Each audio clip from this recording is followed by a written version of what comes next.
পলাশডাঙ্গার এক খুব পরিচিত জায়গা চড়ুইডাঙ্গা দিঘি। এই গাঁয়ের মানুষ অথচ এই দিঘিকে চেনে না এমন লোক খুঁজে পাওয়া মুশকিল। বর্ষার শুরুর দিকের দিন আজ। ফোঁটায় ফোঁটায় বৃষ্টি পড়ছে। প্রতিটা বৃষ্টির ফোঁটা দিঘিতে ক্ষুদ্র ক্ষুদ্র আলোড়ন সৃষ্টি করছে। কিছুক্ষণ পরপরই দমকা হাওয়ায় নিতাই আর হরিহরের নৌকা দুলে দুলে উঠছে। রাত প্রায় 12টা বাজে। পাড়ে দাঁড়িয়ে কাঁপা কাঁপা হাতে মাছেদের খাবার ছিটিয়ে দিচ্ছে আকবর। ঘাটের এক পাশটা জুড়ে যে নড়বড়ে মাচাটা, তার উপরে দাঁড়িয়ে আছে বীরেন। মাচাটা দেখেই বোঝা যাচ্ছে তার বয়স প্রায় অনেক। অনেক সময় ধরে মাছ ধরার পরেও জালে মাছ না ওঠায় বিরক্ত হয়ে চোখ মুখ কুঁচকে দাঁড়িয়ে রয়েছে বীরেন। গ্রামের পৈতৃক সম্পত্তি রক্ষার উদ্দেশ্যে শহর থেকে এখানে এসে নতুনভাবে বসবাস শুরু করেছে।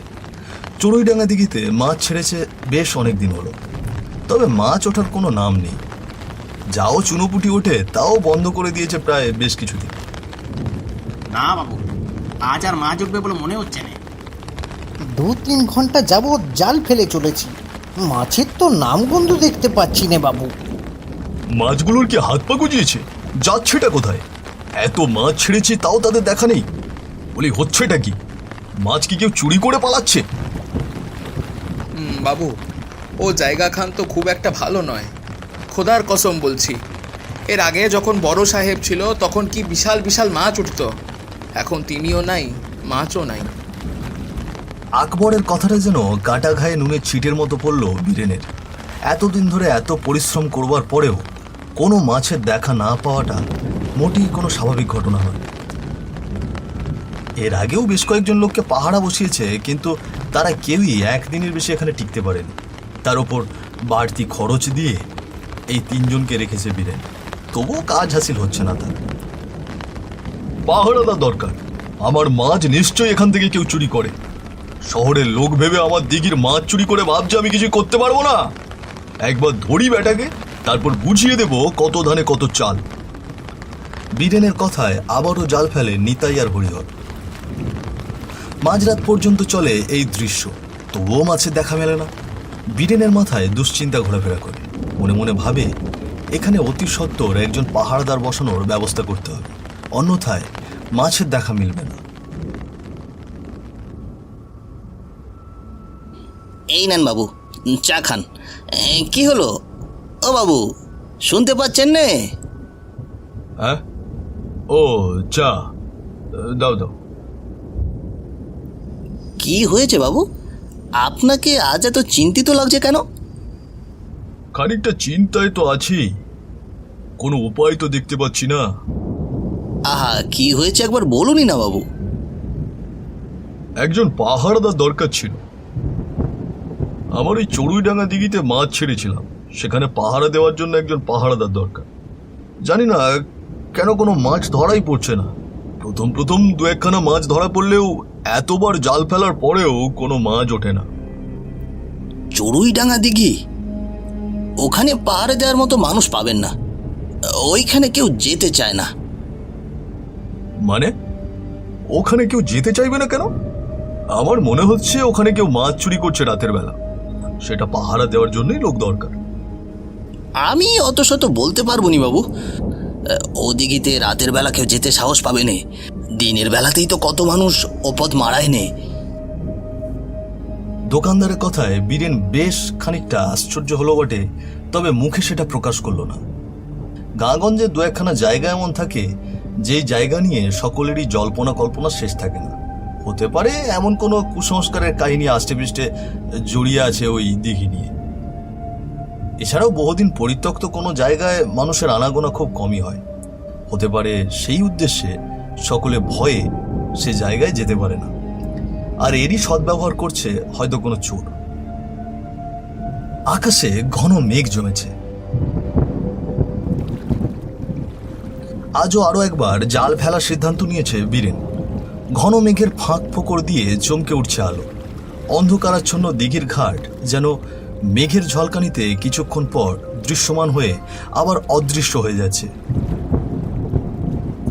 দমকা হাওয়ায় দিঘির জল তালে তালে দুলে উঠছে। আজও বীরেন মুখ অন্ধকার করে দাঁড়িয়ে আছে।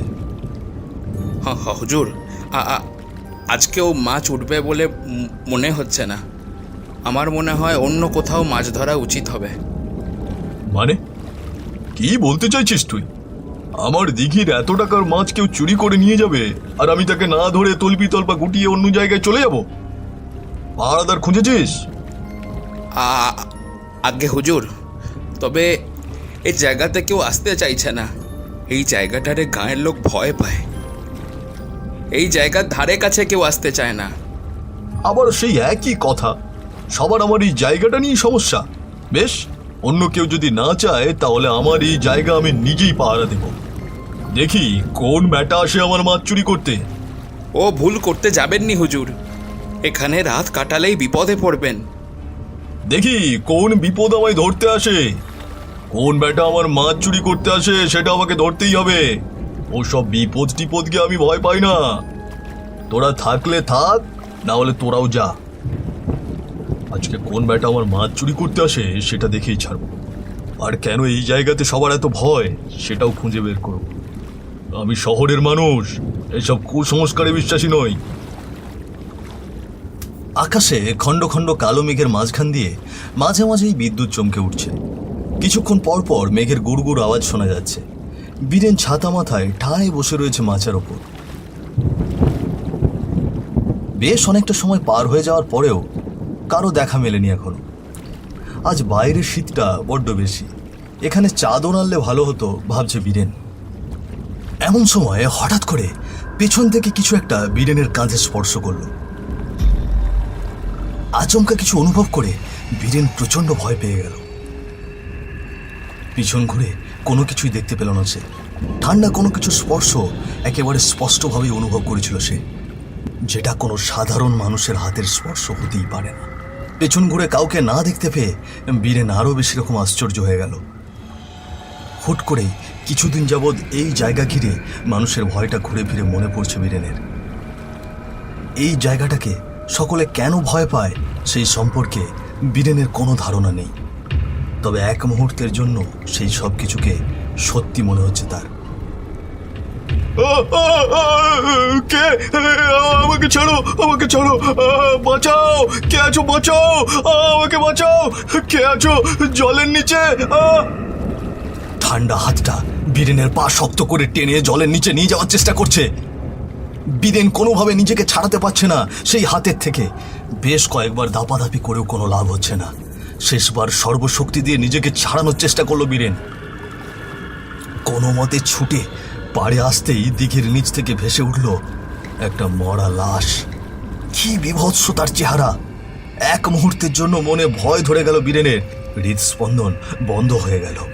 নিজের চোখকে যেন কোনো মতেই বিশ্বাস করতে পারছে না সে, যেখানে কি হচ্ছে। দিঘিতে ভেসে থাকা মরা লাশটা নিজের দুই চোখ মেলে উঠে দাঁড়ালো। ভয়ের এমন শিহরণ জাগানো ঘটনার সাক্ষী বীরেন এর আগে কখনো হয়নি।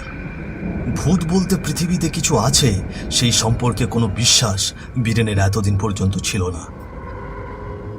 লাশটা ধীরে ধীরে এক ভয়ানক মূর্তি ধারণ করে তেড়ে এলো বীরেনের দিকে।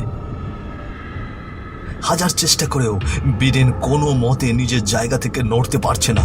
ততক্ষণে গলা চেপে ধরেছে ওই ভয়ঙ্কর অশরীরী আত্মা।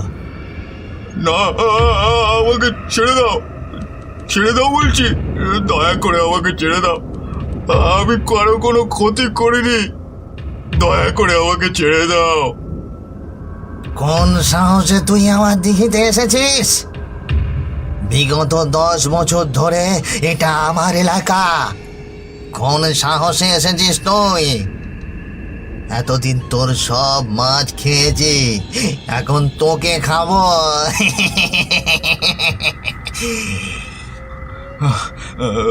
আমাকে বাঁচান, বাঁচান আমাকে। এক মুহূর্ত ধস্তাধস্তির পরে বীরেন কোনো মতে ছুটে সেখান থেকে পালিয়ে যাওয়ার চেষ্টা করে। দৌড়তে দৌড়তে এক পর্যায়ে কারো সঙ্গে বাড়ি খেয়ে পড়ে যায় সে। এরপর খেয়াল করে দেখেন তিনি অতিশয় বয়স্ক মানুষ। কে কে তুমি?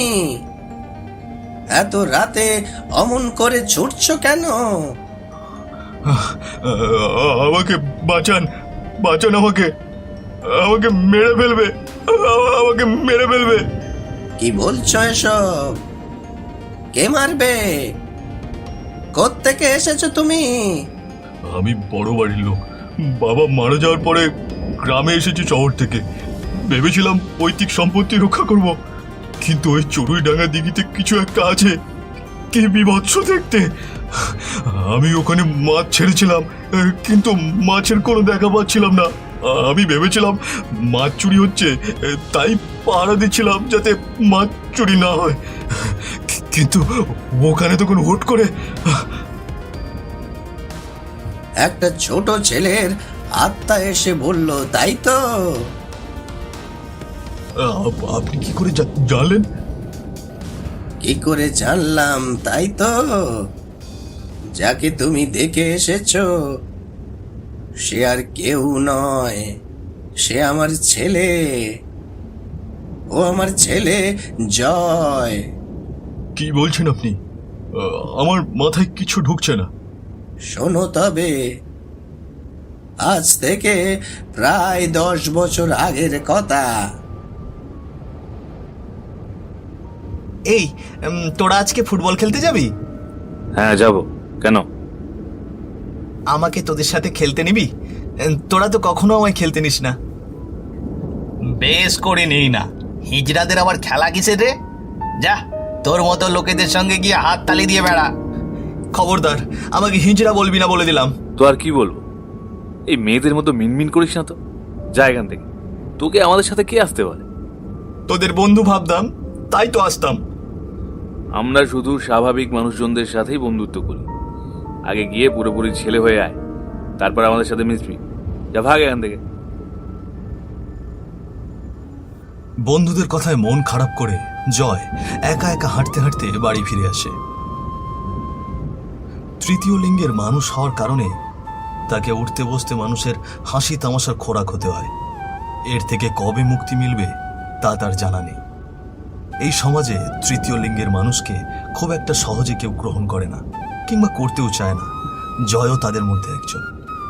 তার পরিবার তাকে কোনো মতে মেনে নিলেও সমাজের লোকজন তাকে কোনোভাবেই মেনে নিতে পারছে না। বিশেষ করে এই গ্রামের মানুষজন তাকে দু চোখে সহ্য করতে পারে না।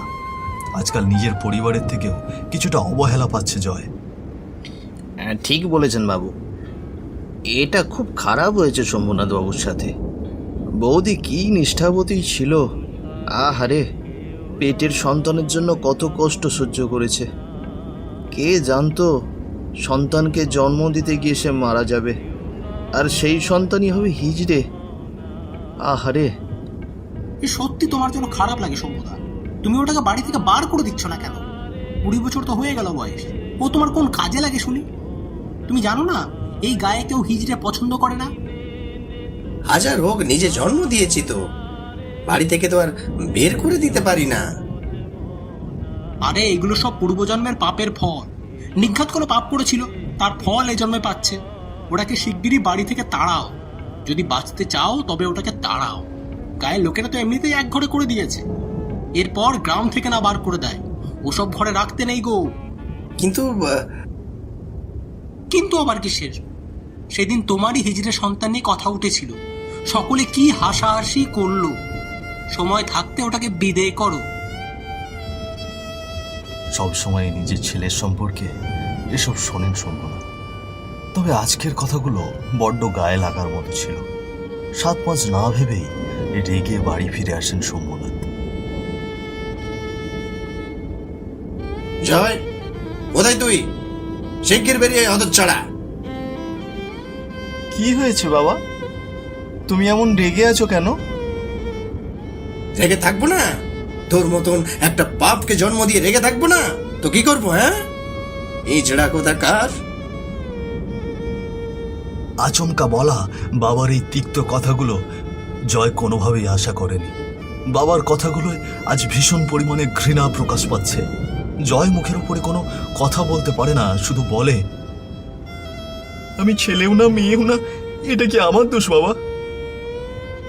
এরপর ছেলেটা সেই যে বেরিয়ে গেল, আর ফেরত এলো না। চড়ুইডাঙ্গার ওই মাচাটা ছিল ওর সব থেকে প্রিয় জায়গা। কারণে অকারণে মন খারাপ হলে কিংবা খুশি হলে ও সেখানে গিয়ে বসে থাকতো, একা একা মাছেদের সাথে গল্প করত। কারণ ওর কোনো বন্ধু ছিল না। বাড়ি থেকে বেরিয়ে সেখানেই আত্মহত্যা করে আমার সন্তান। এরপর ও সমস্ত রাগ এসে পড়ে অন্যান্য মানুষের উপর। তাই সকলে ভয়ে আর ওই দিক মাড়ায় না। শম্ভুনাথ বাবুর কথাগুলো নিঃশব্দে অপলক দৃষ্টিতে চেয়ে শুনল বীরেন। সত্যি আজ পৃথিবী অনেকটা এগিয়ে গেলেও আমাদের মন মানসিকতা খুব বেশি পাল্টায়নি। কোনো তৃতীয় লিঙ্গের মানুষদের আমরা আজও আমাদের স্বাভাবিক জীবনে ঠাঁই দিতে পারিনি। তাদেরকে পূর্বজন্মের অভিশাপ কিংবা কোনো এক পাপের ফসল হিসেবে আমরা এখনো বিবেচনা করি। তবে তারাও যে রক্ত মাংসের মানুষ সেটা আমাদের সকলের মনে রাখা উচিত। আর 5টা সাধারণ মানুষের মতন তাদেরও বাঁচার অধিকার তৈরি করে দেওয়া উচিত। যদি আমরাই তাদের সুস্থভাবে বাঁচার সুযোগটা করে দিই, তবে তারা আর অকালে কষ্ট বুকে চেপে রেখে পৃথিবী ছেড়ে চলে যাবে না।